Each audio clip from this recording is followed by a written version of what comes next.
Om Namo Bhagavate Vasudevaya. Om Namo Bhagavate Vasudevaya. Om Namo Bhagavate Vasudevaya.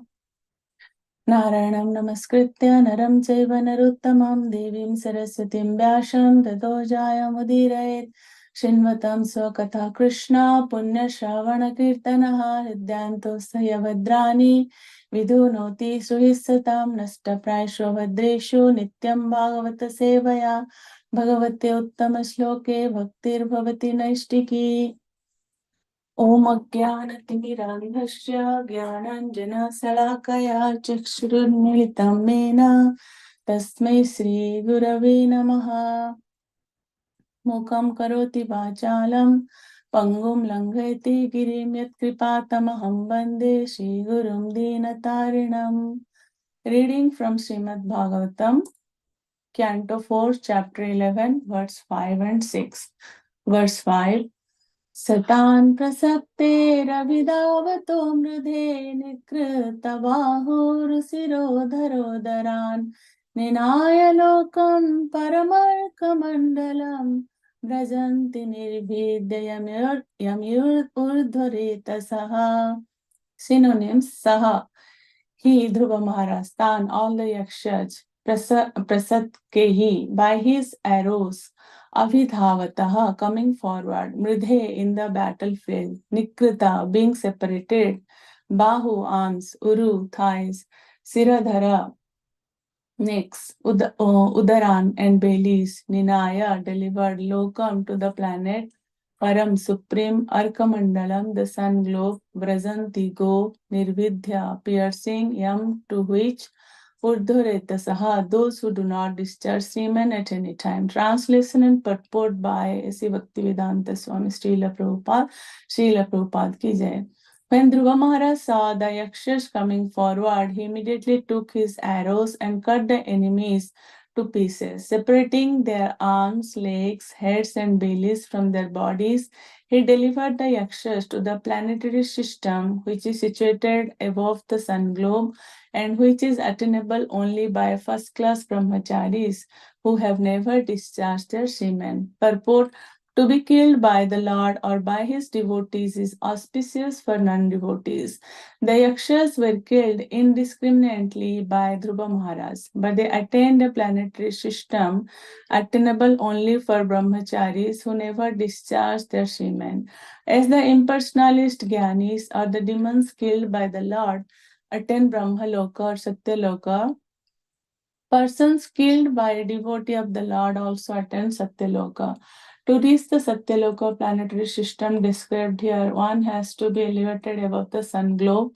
Killing, therefore, is not always bad. If the killing is done by the Supreme Personality of Godhead or his devotee or in great sacrifices, it is for the benefit of the entity killed in that way. Material so-called non-violence is very insignificant in comparison to killing done by the Supreme Personality of Godhead or his devotees. Even when a king or the state government kills a person who is a murderer, that killing is for the benefit of the murderer, for thus he may become cleared of all sinful reactions. An important word in this verse is urdhvaretasaha, which means brahmacharis who have never discharged semen. Celibacy is so important that even though one does not undergo any austerities, penances, or ritualistic ceremonies prescribed in the Vedas, if one simply keeps himself a pure brahmachari, not discharging his semen, the result is that after death he goes to the Satyaloka. Generally, sex life is the cause of all miseries in the material world. In the Vedic civilization, sex life is restricted in various ways. Out of the whole population of the social structure, only the grihasthas are allowed restricted sex life. All others refrain from sex. The people of this age especially do not know the value of not discharging semen. As such, they are variously entangled with material qualities and suffer an existence of struggle only. The word Urdhvaretasaha especially indicates the Mayavadi sannyasis who undergo strict principles of austerity. But In the Bhagavad Gita, chapter 8, verse 16, the Lord says that even if one goes up to Brahmaloka, he again comes back. Abrahma Bhuvanaloka Punaravartina Arjuna. Therefore, actual mukti or liberation can be attained only by devotional service, because by devotional service one can go above Brahmaloka to the spiritual world, where from he never comes back. Mayavadi sannyasis are very proud of becoming liberated, but actual liberation is not possible unless one is in touch with the Supreme Lord in devotional service. It is said, Harim bina nam ritam taranti. Without Krishna's mercy, no one can have liberation. Verse 6. Tana atan hanyamana naviviksha guhyakan anagasaschitrarathena bhurisha औतानपादिं कृपया पितामहो मनोर्जगादोपगता सहर्षिभिः. Synonyms: tan, those actions, hanyamanan, being killed, aviviksha, seen, guhyakan, actions, anagashaha, offenseless, chitrarathena, by Dhruva Maharaj, who had a beautiful chariot, burishaha, greatly, Uttanapadim, unto the son of Uttanapada, Kripaya, out of mercy, Pitamaha, the grandfather, Manuhu, Swayambhuva Manu, Jagada, gave instructions, Upagataha, approached, Saha Rishvihi, with great sages. Translation and purport by Sri Bhaktivedanta Swami Srila Prabhupada ki Jaya. When Swayambhuva Manu saw that his grandson Dhruva Maharaj was killing so many of the yakshas who were not actually offenders, out of his great compassion, he approached Dhruva with great sages to give him good instruction. Purport: Dhruva Maharaj attacked Alakapuri, the city of the Yakshas, because his brother was killed by one of them. Actually, only one of the citizens, not all of them, was guilty of killing his brother Uttama. Dhruva Maharaj, of course, took a very serious step when his brother was killed by the Yakshas. War was declared and the fighting was going on.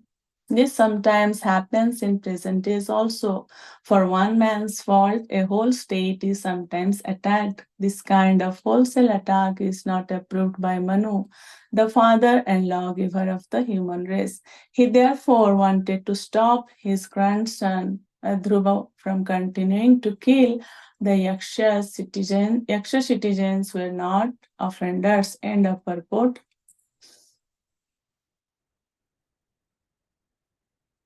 नमो विष्णुपदाय कृष्णपृष्ठाय भूतले श्रीमते भक्तिवेदांत स्वामिनिति नामिने नमस्ते सरस्वती देवी गौरवाणी प्रचारिणे निर्विशेष शून्यवादी पाश्चात्य देशतारिणे जय श्री कृष्ण चैतन्य प्रभु नित्यानंद श्री अद्वैत गदाधरा शिवासादि गौर भक्तवृंद हरे Krishna Krishna Krishna Hare Hare Hare Ram Ram Ram Hare Hare.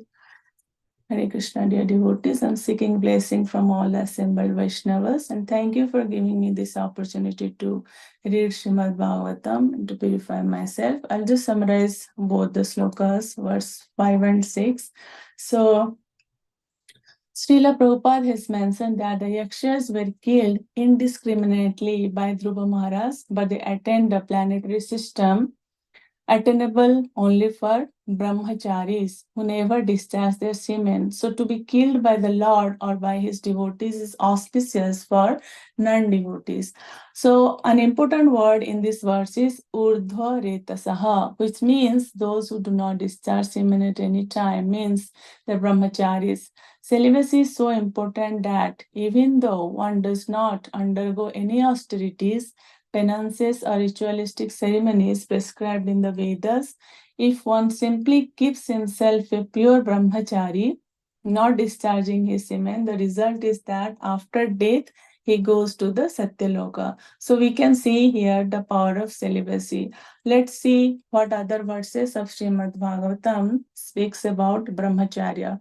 So Srimad Bhagavatam, Canto 6, Chapter 1, verse 13 to 14 says, तपसा ब्रह्मचारेण समेन च दमेन च त्यागेन सत्यशौचाभ्यां यमेन नियमेन वा Dehavag buddhi jam dhira dharmagya shraddhayanvitaha kshipantyagam mahadapi venugulmam jwanalaha, which means to concentrate the mind, one must observe a life of celibacy and not fall down. One must undergo the austerity of voluntarily giving up sense enjoyment. One must then control the mind and senses, give charity, be truthful, clean, and non-violent, follow the regulative principles, and regularly chant the holy name of the Lord. Thus, a sober and faithful person who knows the religious principles is temporarily purified of all sins performed with his body, words, and mind. These scenes are like the dried leaves of creepers beneath a bamboo tree, which may be burned by fire, although their roots remain to grow again at the first opportunity. So that is the translation of these two slokas from Canto 6.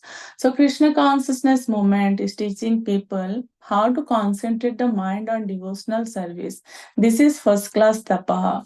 Brahmacharya, the life of celibacy, has 8 aspects. One should not think of women, speak about sex life, dally with women, look lustfully at women, talk intimately with women, or decide to engage in sexual intercourse, nor should one endeavor for sex life or engage in sex life. One should not even think of women or look at them, to say nothing of talking with them. This is called first class brahmacharya. If a brahmacharya or sannyasi talks with a woman in a secluded place, naturally there will be a possibility of sex life without anyone's knowledge. Therefore, a complete brahmachari practices just the opposite.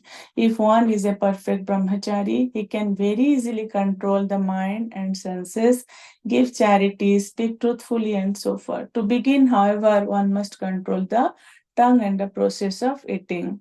So, whatever we study, we should be able to grasp it and hold it.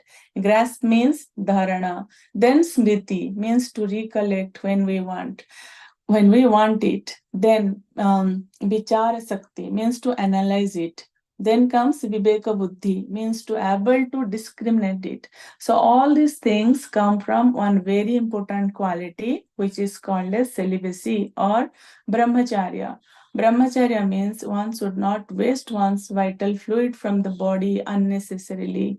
So this vital fluid is the 7th component in Ayurveda. We have different components like as per Ayurveda, Rasha, Rakta, Majja, Meda, Mansa, Asti, and finally Sukra. So our concentration becomes completely multi-branched and distracted when one does not keep a purity in character. Raghunath Das Goswami has given a very good example how to avoid thinking of women. How after passing stool, we don't see it, right? We don't see after passing stool and directly flush it away. Similarly, when dirty thoughts come to our mind, we should just spit at it. One should not speak about sex life in material. Actually, in material life, people they likes to speak about sex because they don't know anything sweeter than that. But there is something sweeter than this, and that is called spiritual life. This understanding can be obtained by spiritual practice. So Srila Prabhupada says one should not speak about sex life. Sometimes we see when brahmacharis they develop lusty desires after certain time. Why so? Because it means still there is impurity in their heart and it needs more practice of bhakti. In the Bhakti Marga, the path of devotional service, one must strictly follow the regulative principles by first controlling the tongue. Sevan mukhehi jihadu swayam eva spuratyadaha. The tongue, jiva, can be controlled if one chants the Hare Krishna Maha Mantra, does not speak of any subjects other than those concerning Krishna, and does not taste anything not offered to Krishna. If one can control the tongue in this way, brahmacharya and other purifying processes will automatically follow. So brahmacharya should be practiced and maintained. A good brahmachari, by mercy of Guru, becomes a good grihastha also. But in today's modern world, there is no education which includes like all these topics. So it's not given in schools. the importance of brahmacharya. In this purport, Srila Prabhupada has described the word Urdhvaretasha, especially indicates the Mayavadi sannyasis who undergo strict principles of austerity. But in Bhagavad Gita, so in the purport, Srila Prabhupada has mentioned Bhagavad Gita, chapter 8, verse 16, the Lord says, Abrahma bhuvana loka punaravartina arjuna mamopattetu kaunteya punarjanmana vidyate. So from the highest planet in the material world down to the lowest, all are places of misery wherein repeated birth and death takes place. But one who attains to my abode, a son of Kunti, never takes birth again. All kinds of yogis like karma, jnana, hatha yogi, eventually they have to attain devotional perfection, bhakti yoga, Krishna consciousness before they can go to Krishna's transcendental abode and never return. So when someone is promoted to higher planetary system, if they don't practice bhakti there, then there are chances to fall down again to lower planetary system. So just attaining a higher planetary system is not the ultimate goal of life.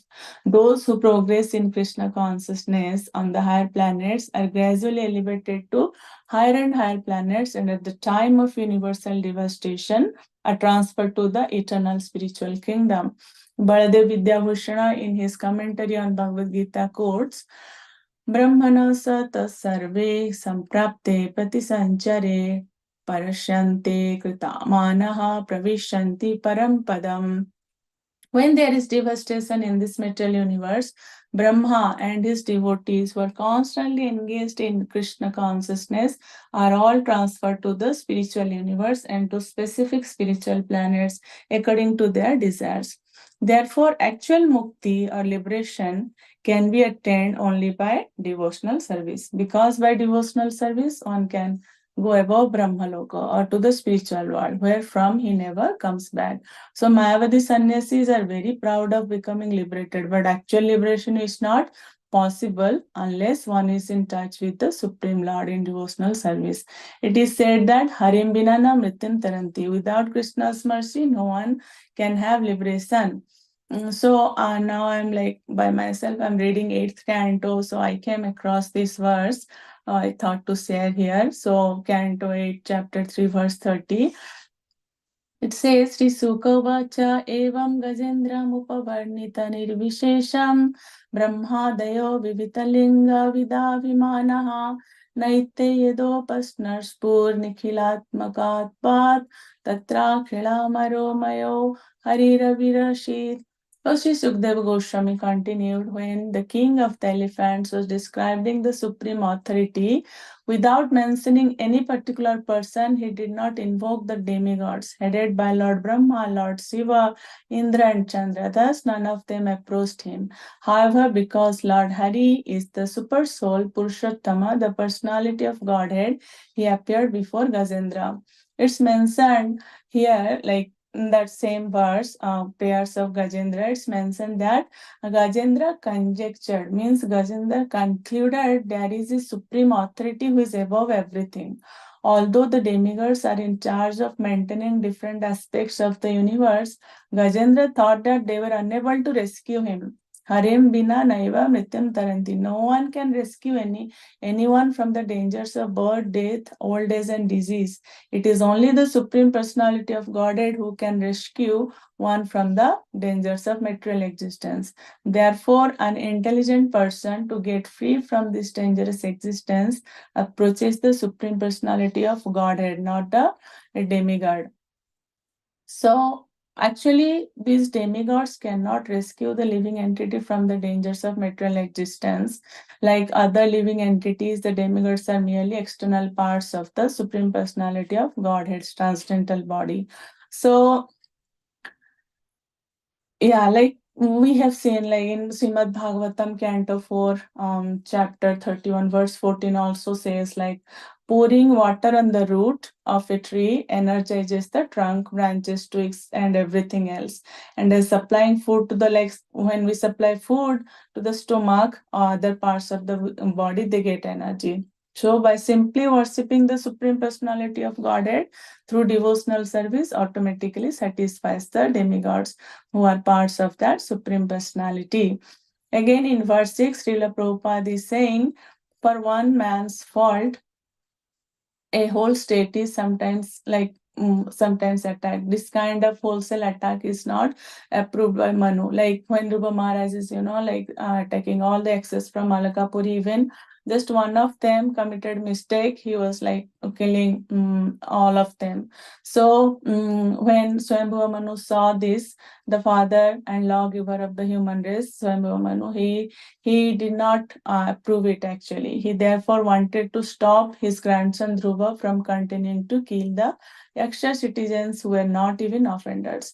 Yes, we are seeing this in today's world also in Kali Yuga. Without any mistake, also people and nation are suffering because Dhruva Maharaj has already achieved the Supreme Lord, and it's not good for him to kill those yakshas. We will see that all this how Manu is there is conversation between Dhruva Maharaj and Manu, and in the upcoming verses that we'll see in the next verses. So I'm not going to cover that. How he's convincing Dhruva Maharaj not to do that, to stop that killing. So I'll end with just a famous Gopi Geet from Srimad Bhagavatam, Canto 10, chapter 31, verse 9, which gives a solution to stop the suffering in this material world. So the Gopi Geet is Tava Kathamritam Tapta Jivanam Kavi Viriditam Kalmasapaham Shravana Mangalam Srimadatatam Bhuvi Grinati Burita Janaha.